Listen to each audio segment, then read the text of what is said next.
Għaliex Ġesu jidher qed jinjora lill-familjari tiegħu stess meta dawn kienu qed ifittxu lil Ġesu biex ikellmuh.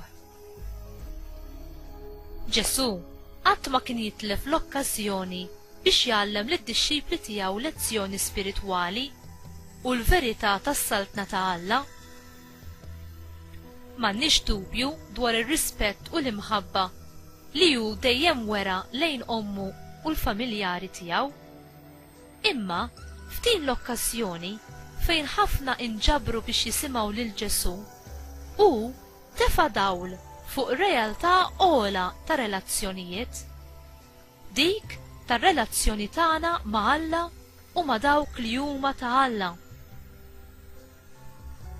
Alla joffrilna l-akbar fost ir-relazzjonijiet, l-unjoni tal-qalb, tal-moħħ u tal-ispirtu tagħna miegħu innifsu, l-uniku awtur u sors tal-imħabba.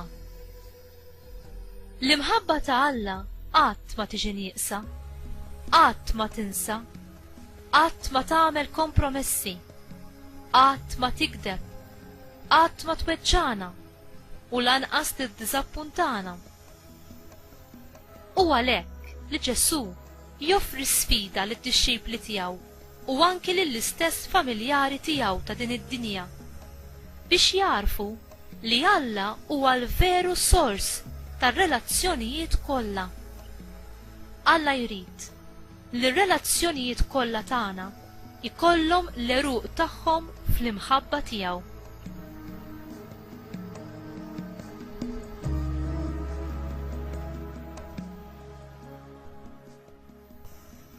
L-adozzjoni tagħna bħala ulied ta' Alla titrasforma r-relazzjonijiet ta' bejnietna u tirrikjedi ordni ġdida ta' lealtà lejn Alla l-ewwel u lejn is-saltna tiegħu tas-sewwa u tal-paċi.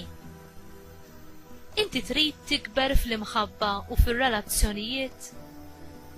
Ħalli l-Ispirtu ta' Alla jittrasforma lil qalbek, lil moħħok u lir-rieda tiegħek biex tkun tista' tħobb mod sħiħ bil-libertà u l-ġenerożità kif iħobbna hu.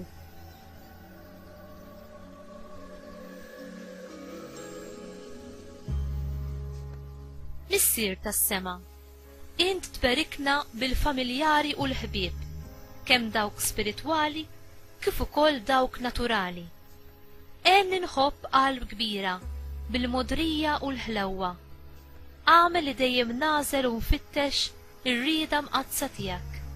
Ħalli nagħmel dejjem dak li hu tajjeb li hu mimli imħabba fir-relazzjonijiet kollha tiegħi.